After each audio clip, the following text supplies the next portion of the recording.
A questão Christie envolveu a diplomacia anglo-brasileira entre 1861 e 1865. O conflito foi desencadeado a partir do naufrágio de um navio britânico nas costas do Rio Grande do Sul. Na época, a questão suscitou discussões seguidas de represálias entre as partes, culminando com o bloqueio do porto do Rio de Janeiro pelos ingleses e o rompimento das relações diplomáticas do Brasil com a Inglaterra. A questão Christie e a Guerra do Paraguai, que marcaram nossas relações internacionais no segundo reinado, serão os assuntos de hoje em História do Brasil. Muito bem, minha gente, e hoje, nessa aula, nós vamos falar sobre a política externa do segundo reinado. Ou seja, hoje nós vamos tratar das nossas relações internacionais durante o reinado de Dom Pedro II. E vamos começar com uma questão entre o Brasil e a Inglaterra. Essa questão, gente, ela é normalmente conhecida na nossa história como a questão Christie. Ora, é evidente que quando se fala Christie, o inglês é o nome que se dá, foi na verdade o representante da Inglaterra, o diplomata inglês no Brasil, que aqui chegou por volta de 1859. Você vai dizer, escuta, Alves, mas que história é essa da Inglaterra, do Christie? É simples. É que o século XIX neste país foi dominado inicialmente pela Inglaterra e depois, já no final do século XIX, pelos Estados Unidos. É claro que enquanto o Brasil foi área de influência dos ingleses, a nossa economia, a nossa política externa, de uma certa forma, dependeu dos ingleses. E é por isso que o Brasil acabou entrando em conflito com a Inglaterra nessa questão. Muita gente pensa que a questão Christie foi uma questão que provocada simplesmente por episódios secundários. Nós sabemos que episódios secundários desencadearam a questão Christie. Quando o Christie chegou aqui, em 1859, as relações Brasil-Inglaterra já eram tensas. Tensas por quê? Porque na década de 1840, os dois países se atritaram por conta de duas questões. A questão do tráfico negreiro, uma questão na qual a Inglaterra exigia, de qualquer maneira, o fim do tráfico de escravos. A Inglaterra, naquele momento, um país capitalista, industrializado, querendo mais mercados. A Inglaterra, um país que produzia açúcar utilizando trabalhadores assalariados nas Antilhas. A Inglaterra via no Brasil um grande concorrente, pelo menos no que se refere ao comércio do açúcar. É claro que as pressões inglesas começaram muito antes, lá pelo ano de 1810. Elas foram crescendo, crescendo, crescendo, e na década de 1840 as pressões cresceram ainda mais. E aí, nesse ínterim, no segundo reinado, precisando de dinheiro, de aumentar a arrecadação, o ministro da Economia, ministro da Economia, já existia, meu filho, já existia o ministro da Fazenda naquele tempo, e era uma figura importante. Pois é. E o nosso ministro da Economia chamava-se Manuel Alves Branco, e ele propôs ao governo brasileiro a adoção de uma nova tarifa, uma tarifa ao mesmo tempo fiscal e protecionista, a tarifa Alves Branco. Ela aumenta de 15% para 30%, no mínimo, o imposto sobre produto importado. A Inglaterra ficou muito chateada. A Inglaterra ficou tremendamente raivosa. E em 1845, os ingleses simplesmente eliminam o tráfico de escravos do mundo através do Bill Aberdeen. Aqui no Brasil, criou-se um clima de xenofobia nacional, uma verdadeira anglofobia. Ingleses eram eliminados, estabelecimentos ingleses invadidos, arrombados. E é claro que essas tensões diminuíram um pouco com a aprovação da lei brasileira Eusébio de Queiroz. Mas não desapareceram.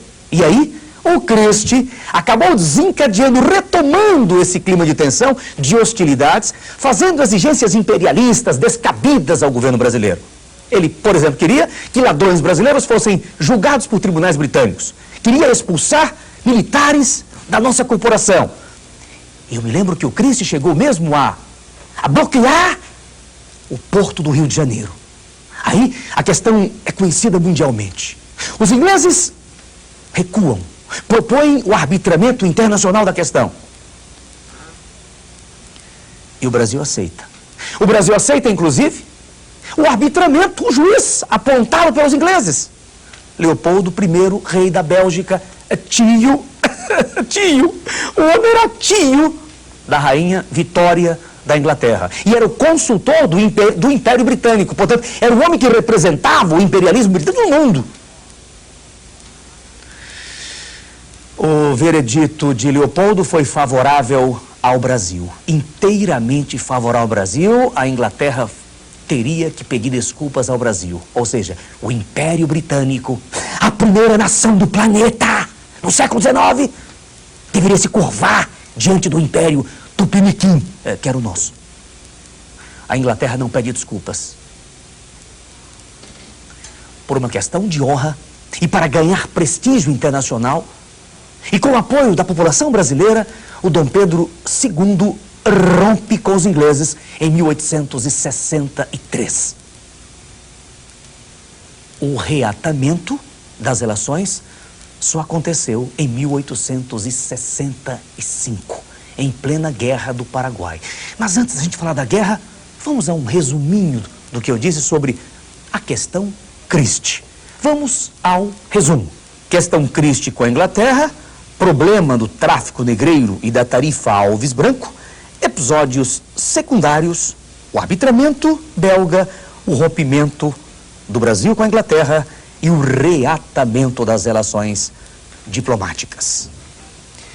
Minha gente, acontece que além da questão Christie, uma outra questão que tomou conta deste país, da nossa política exterior, durante o segundo reinado, foi a Guerra do Paraguai. É claro que antes da Guerra do Paraguai, muita água já havia rolado por debaixo da ponte. Por quê? Porque frequentemente o Brasil interferia na Bacia Platina, nos países do Prata. Intervenções do Uruguai, intervenções na Argentina e, claro, o grande conflito foi a Guerra do Paraguai. Aqui você tem um mapinha da guerra. Olha o mapinha dessa guerra. Olha lá que maravilha, onde você tem as flechinhas acompanhando direitinho os ataques paraguaios, os contra-ataques dos aliados. Um mapa que mostra justamente esse palco da guerra. Ora, mas por que o Brasil lutou contra o Paraguai? Qual era o interesse brasileiro nessa guerra? De manter a sua livre navegação? A livre navegação dos rios platinos? Só isso não. Havia um interesse paraguaio. Francisco Solano Lopes, que eu quero que você conheça. Olha o homem aí, Francisco Solano Lopes. Este homem, ele foi o ditador, justamente o ditador do Paraguai durante muitos anos. E este homem tinha interesse, simplesmente interesse, em criar o grande Paraguai. Claro que o problema de Lopes era a inexistência de uma saída para o mar. Fala-se no imperialismo paraguaio. Mas, meu amigo, havia um interesse inglês também. E a Inglaterra tinha interesse em destruir o Paraguai, o único país que não fazia parte do imperialismo britânico na América Latina. O único país livre da América Latina. O interesse era também inglês. E é claro que a guerra começa, há muitas batalhas, inicialmente a ofensiva paraguaia. E é claro que na contraofensiva temos alguns destaques importantes. Por exemplo, a deste homem, o almirante Tamandaré, um destaque importante nessa Guerra do Paraguai como representante da Marinha Brasileira. É lógico que a grande figura de destaque do Brasil nesse conflito, representando os interesses brasileiros na guerra e, de uma certa forma, os interesses ingleses no conflito, foi o do patrono do Exército Brasileiro, o Duque de Caxias, Luiz Alves de Lima e Silva. Caxias que você conhece muito bem. Caxias que, antes de ser o grande herói da Guerra do Paraguai, foi o pacificador do Império. Caxias, sem dúvida alguma, reverteu o conflito e tem mais. Ele disse para o imperador, só dá para recomeçar o conflito, a guerra e vencer o Paraguai se a gente modernizar o exército.